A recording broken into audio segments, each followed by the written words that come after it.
Amorim drives Onana out. Donnarumma made a loud statement after moving to Manchester City. Mark Guehi's transfer to Real Madrid, and Chelsea terminates Sterling's contract. All of this and more in today's episode. Onana has completely gotten on Ruben Amorim's nerves. The final straw was his disastrous performance against Grimsby Town in the League Cup, where the goalkeeper made two egregious mistakes, and Manchester United was sensationally knocked out by a League Two club. After the match, the Portuguese coach did not hold back his emotions according to information from the club. He directly told the management that he no longer sees Onana in his system. Manchester United is already working on an urgent transfer. Due to the closing of windows in Europe, the only realistic destinations are Saudi Arabia and Turkey, where the deadlines have not yet passed. The most active interest is shown by Al-Shabaab, which has a personnel crisis at the goalkeeper position. Galatasaray, which is looking for an experienced goalkeeper, is also in negotiations. United is ready to sell Onana for a sum of about £25.30m, although a loan with a mandatory buyout option is not ruled out. The club wants to free up the salary budget and make room for a new number, one Sene Lammens, who was recently signed from Antwerp. Onana came to the club as a Ten Hag project in the summer of 2023 for €50.2 million, but could not withstand the pressure. Mistakes in the Champions League, lost fan trust, conflicts in the locker room, all this made his transfer inevitable. If the deal goes through, it will become one of the loudest departures from United this season. If the deal does happen, Onana will become the last symbol of the era of Manchester United's failed transfers, loud, expensive, but fruitless. His departure will close another unsuccessful chapter that the club is trying to erase from memory. After Antony, Sancho, and Højlund, who together cost over €300 million and did not live up to a single expectation, Onana is the final chord of this era. They all came as saviors but remain in history as a warning. A loud transfer is not a guarantee of success.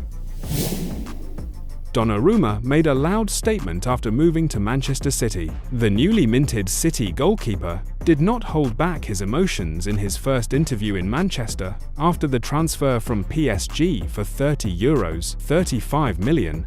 The Italian immediately made it clear he came not just to play, but to win. Manchester City is the best club in the world. To be so desired is a matter of pride, emotion, and happiness. This is not just a transfer, this is a new chapter. I want to win everything, and I know it's possible here. Honestly, I really wanted to join Man City. They wanted me. I felt their strong interest, and Pep Guardiola really trusted me. Pep wanted me there, and I can only feel proud about that. I'm so happy to join such a top club. I'm not perfect with my feet, but I'm working on it every day. At City, there is no room for compromise. Either you adapt or you are replaced. As for the scandalous departure from PSG, I always had a great relationship with Luis Enrique. I appreciate his straightforwardness. Disappointed? I don't know. Every coach has the right to make their own decisions. I know that the players and everyone at PSG love me, and I'm proud of that. 4 years in Paris were a wonderful time. I will never forget them, the Italian goalkeeper said. Pep Guardiola personally insisted on the transfer, considering Donnarumma a key element of the new cycle. Although the Italian's playing style does not perfectly match Guardiola's requirements, the club believes in his potential and experience over 400 matches at the club level, a victory at Euro 2020, and the Champions League with PSG.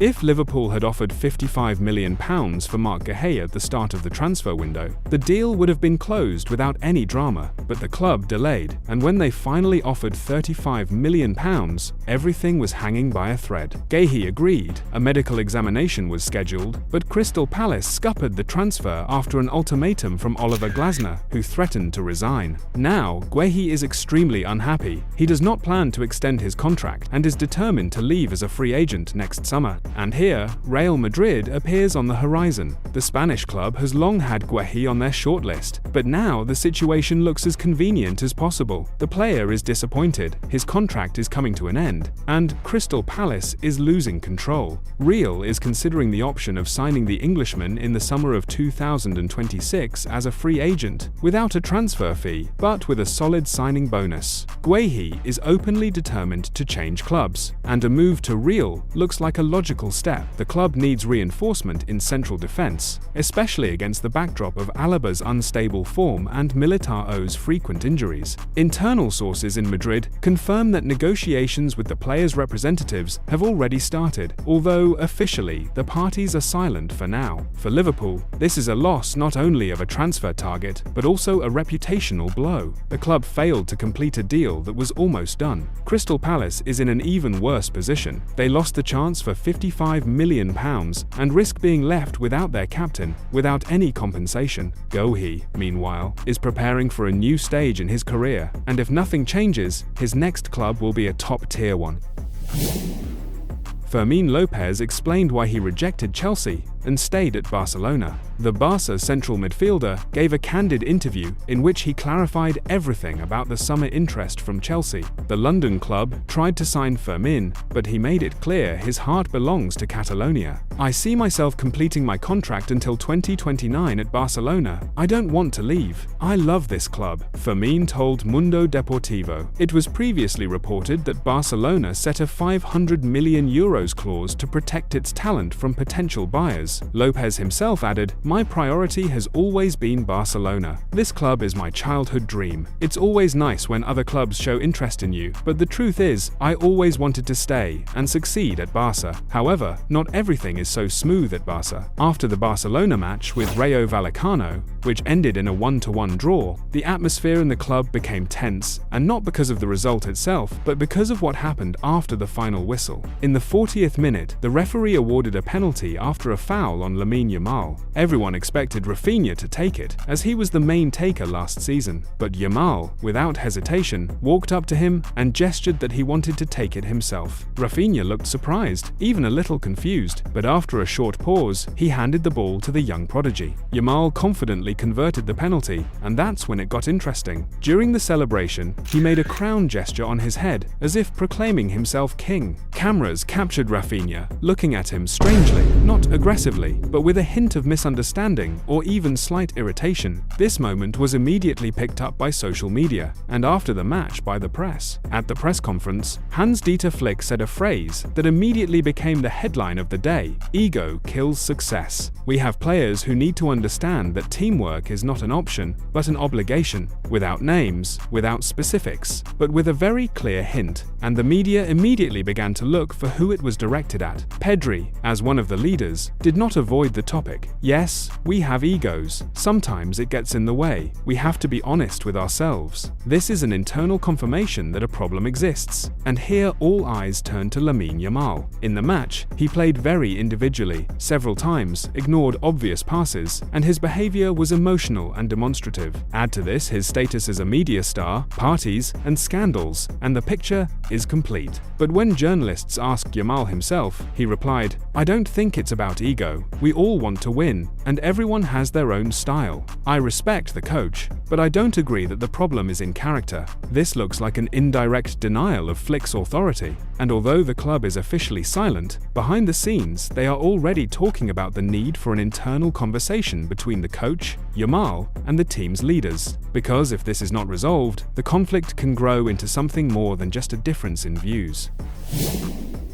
And here I want to mention Messi, because the head coach of the Argentine national team, Lionel Scaloni, commented on the game of Lionel Messi. "With Messi, we had many moments when I realized that we were talking about a unique player. With us, he played matches that only he could play, in physical conditions, in which others would not have gone on the field. He went on the field, and no one understood what was happening to him. In training, we saw things that are difficult to see in another player," said Scaloni. Against the backdrop of these words, the question remains open. Will Messi play at the 2026 World Cup? There is no official decision yet, although even US President Donald Trump has already expressed interest in his participation. If Messi does decide to play in another World Cup, it will not just be an event, it will be the last act of a football legend, and perhaps the last chance to see the best footballer of all time at a World Cup. Guys, do you consider Leo the best footballer in the history of football? Or maybe someone else? Raheem Sterling on the verge of contract termination with Chelsea. The club's highest paid player He earns £300,000 a week and could not find a new team before the closing of the summer transfer window, and now Chelsea is considering the option of early contract termination. According to Football Insider, the club may offer Sterling compensation of £10.20m to release him from his contract, which is valid until June 2027. Sterling will not train with the first team. He has been transferred to the so-called bomb squad at the Cobham base, where he works separately from the main group. Last season he was on loan at Arsenal, but he did not make an impression. 1 goal and 5 assists in 28 matches, after which the Gunners refused a full transfer. Despite open transfer windows in Turkey, Mexico, and Saudi Arabia, Sterling is not interested in moving abroad. He wants to stay in London, where his family lives. This complicates the search for a new club, as Fulham and West Ham could not agree due to his salary demands. However, West Ham remains the most realistic option. The club continues to monitor the situation and may return to negotiations if Sterling becomes a free agent. London residency, personnel needs in attack, and a potential subsidy from Chelsea make this scenario quite possible. If Chelsea does decide to terminate the contract, Sterling will be able to join a new club as a free agent even outside the transfer window. But it will be an expensive move, and for now, the club is not ready to pay more than £20 million for the departure of a player who is no longer in Enzo Maresca's plans. Insigne may return to Serie A, and it already sounds like a plot for a football drama. According to Nicolo Shearer, Lazio has received an offer to sign Lorenzo Insigne, who left Toronto at the beginning of July as a free agent. His connection with Maurizio Sarri is not just a formality. Under the leadership of this coach, he played 139 matches at Napoli, and it was then that he revealed himself as one of the brightest wingers in Italy. But there is a nuance. Lazio cannot register new players until January due to a transfer ban related to a violation of financial fair play rules. This means that even if the parties agree, Insigne will only be able to join in the winter. Last season in the MLS, he played only 13 matches, scored 1 goal, and made 3 assists, not the numbers expected in Toronto, but for Lazio, this could be a chance to get an experienced player without a transfer fee. If the deal goes through, it will not just be a return, it will be a restart under Sarri, with notes of nostalgia and a chance to end his career at a high level. That's it for now. Don't forget to like, subscribe, and share this video. Keep watching for more football action, and have a wonderful day.